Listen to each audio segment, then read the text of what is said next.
Hello, everyone. My name is Stanley St. Rose, and today we're going to be talking about the lesson by Toni Cade Bambara. Now, before I go into the summary and analysis of this work, please remember to leave a like, subscribe, and/or comment so that the channel can continue to grow. Wow, this short story, there's a lot that's going on here. A lot about race, a lot about class, a lot about life. We have Sylvia. She's our narrator. And we have Miss Moore. Two very interesting characters. There's other characters within the short story, but these are the two main characters that most of the story really focus on. So Sylvia, she's growing up. She has her family, the kids in the neighborhood, and Miss Moore, she's also in the neighborhood, and she takes it upon herself to teach the kids lessons. And the lesson that they learn within this work is that she takes them to a toy store, but the toy store is pretty much for rich people, because the prices are outrageous and the kids can't afford it. And Miss Moore takes them to this toy store, and the kids are walking around.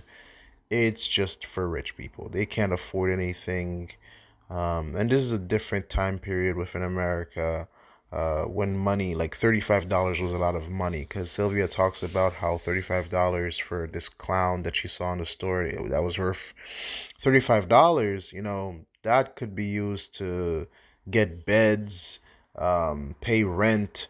It could work wonders for her family if she had $35, and that is on the cheap end. On the high end, things are costing 300, 400, $1,000 in this toy store.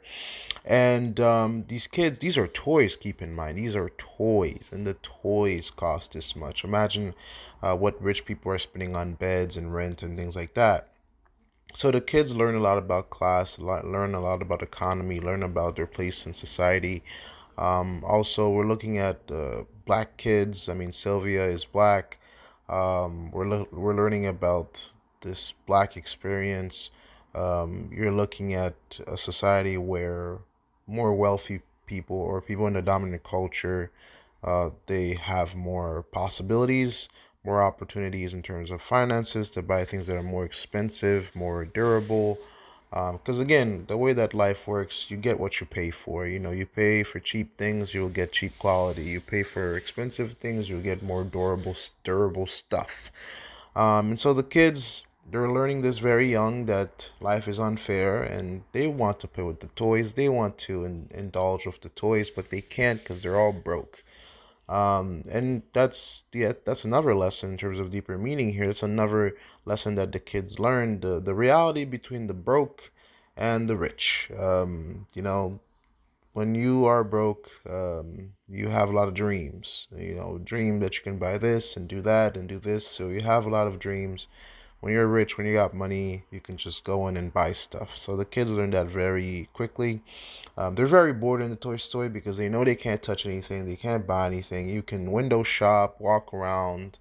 Like when you have money, when you go to the store, it's very different because when you go to the store, you're just thinking to yourself, well, what do I want? What do I want to buy? Like when you have money, you walk into any store, the supermarket, the department store, whatever. When you got money, you are strutting around the store, trying things on, a smile on your face, you're having fun because you know you can afford it, you know you got it like that. But when you have no money, or when you have limited money, you are a human calculator in the store. All you see is the prices. You don't even see the things. You're just seeing prices, and you're just looking for a price that can fall within your budget. So it's the difference between having fun and enjoying shopping and math class. Because some people, when you go into that store, the department store, it's just math class, early math class, addition and subtraction. What can I add? What can I subtract to buy something if I can? It's a lesson that you do have to learn, and kids learn it quickly. And you know the kids are saying, this is not fair, this is not good, we don't live in a democracy, the life is not fair. And well, life is not fair. Some people get born into rich families, some people get into situations where they're more well off than others, and some don't. That's just life. Different people get different toys and different things, and the kids learn that very quickly. And Sylvia, she's a very strong character. She's gonna speak her mind. She's gonna do what she can to survive. We see her steal money from Miss Moore because Miss Moore gave her the cab fare. She pays the cab fare for the kids when they go to the toy store. She does not give a tip. She keeps the tip for herself. So she takes the money because, Miss Morden asked for the money back, and she goes and buy herself some sweets. Um, so it kind of shows a lot about Sylvia's character, the narrator's character. It's like, she'll do whatever it takes for herself to survive, which says a lot about her moral character, because her moral character doesn't seem, it seems like she'll do whatever it takes to survive, and if that means cutting corners to get where she needs to be, she might grow up into somebody that might do that, because to just take the money, it would have been noble if she said, you gave me this money to pay for the cab fare. I didn't give a tip. Do you want the money back? She should have at least asked, do you want me to do this? That would have been more noble. But the fact that she knowingly and wantingly and without a shadow of a doubt took the money just because she wanted to take it shows you that she's willing to fight, maybe even a little bit dirty, to get ahead in the world. And that can be problematic because in life, you know, tricking people or not taking the noble path. I mean, some people think you can get away with it, but uh, it's not like that. It's not easy like that. So there's a lot of in terms of deeper meaning analysis. I mean, there's some anger, unfairness, envy, incredulity. All these things are clear within this work, because the kids feel betrayed. They feel, betrayed by life. Like, why can some kids afford these things and I can't? Why do I have to struggle? Why am I broke? Why are my parents not doing any better? Why does life have to be like this? Why can't I play with these toys? And what can I do to get ahead? And it seems like Sylvia might take the dangerous road of doing whatever it takes to gain upward mobility.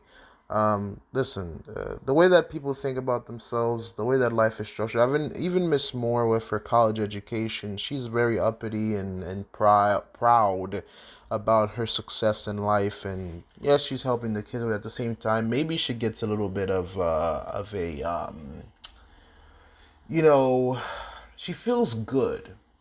I'm trying to find the best way to say this. There's some people in life, they want to feel good about themselves, so maybe they'll help people out, but by helping people out, they feel good about themselves. There's some people, it's like, well, I help the homeless. I'm just noble, and that makes them feel good about themselves, or that they're doing something that makes them rise above other people, and I'm special because I help out. Or people that are always boasting about how generous they are. Yes, you may be generous, but when you boast about it, and you want praise about it, there's something there's something wrong with it. There's something that feels about it. That's how I think. That's how I'm thinking. And I feel like there's Miss Moore. I mean, she's definitely an interesting character. I think she's definitely helping the kids, but at the same time, I think her level of education, she definitely has a hubris, a pride about it.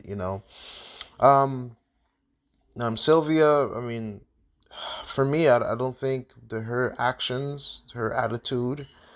Yes, she can speak out. Yes, she has thoughts of her own, but I feel like her attitude might take her down a dark path, because taking the money, her attitude within the work seems like she might be risque, in terms of how she develops in society. The other kids, yeah, it rubs them the wrong way that life can be so unfair. So the work doesn't end in a happy mood and a happy tone. It's more of a injustice feeling, and what are we going to do about this feeling, and can we change society type of thing, and um, what can we do? I mean, nowadays, people can individually work hard and make money and afford whatever you want. I mean, there's, black, white, Hispanic, there's billionaires and millionaires of all type all over the world. So it has nothing to do with race. It's just hard work and opportunity. But um, at the same time, it's not the easiest thing to do. So that's all I had to say. Please remember to leave a like, subscribe, and or comment, and I'll see you guys in the next video. We